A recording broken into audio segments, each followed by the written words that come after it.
আমি জাতীয় সঙ্গীত আমি সরকারের উপরে ছেড়ে দিলাম, কিন্তু এই জাতীয় সঙ্গীত যেটা আছে আমাদের, এটা আমাদের স্বাধীন বাংলাদেশের অস্তিত্বের পরিপন্থী। আমি পরিষ্কার করে বলেছি, এটা দুই বাংলা এক করার জন্য এই জাতীয় সঙ্গীত এইটা রবীন্দ্রনাথ রচনা করেছিল বঙ্গভঙ্গ রদ আন্দোলনের সময়।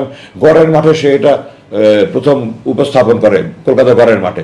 তো যেই সঙ্গীত দুই বাংলা এক করার জন্য সঙ্গীত, এটা কি করে স্বাধীন বাংলাদেশের জাতীয় সঙ্গীত হতে পারে? এটা 1971 সালে ভারত আমাদের উপর চাপিয়ে দিয়েছিল এবং আমাদের অস্থায়ী সরকার প্রগতির হুকুমে এটা মেনে নিয়েছিল। এইটার পরিবর্তন হওয়া দরকার। কোনটা হওয়া দরকার এটা নিয়ে সরকার কমিটি করুক। অনেক সুন্দর সুন্দর গান আছে আমাদের ধনধান্যে পুষ্পবাগান গানটা সুন্দর গান আছে, এমন দেশটি কোথাও খুঁজে পাবে না একেবারে। তারপরে খাটিয়ে শোনার চেয়ে খাটিয়ে আমার দেশের মাটি একটা আছে, প্রথম বাংলাদেশ আমার শেষ বাংলাদেশ একটা গান আছে। যে বাংলা যেটাই হোক, আমার কোনো আপত্তি নাই। আমার আপত্তি হলো বাংলাদেশকে তুলে ধরার জন্য এই জাতীয় সঙ্গীত বাংলাদেশের রাজীন্দ্রনাথ